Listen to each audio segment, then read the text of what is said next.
How to fix task queue is empty error on Outlier AI training jobs. Step 1. Be patient and refresh. Sometimes tasks just aren't available at the moment.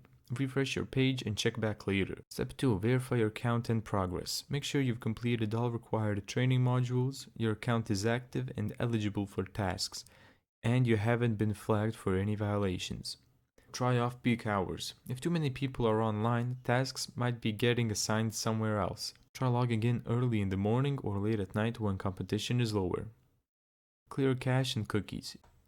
So go to the settings right here, and here click delete data. You will need to sign in again, but that's okay. And if all else fails, try contacting support.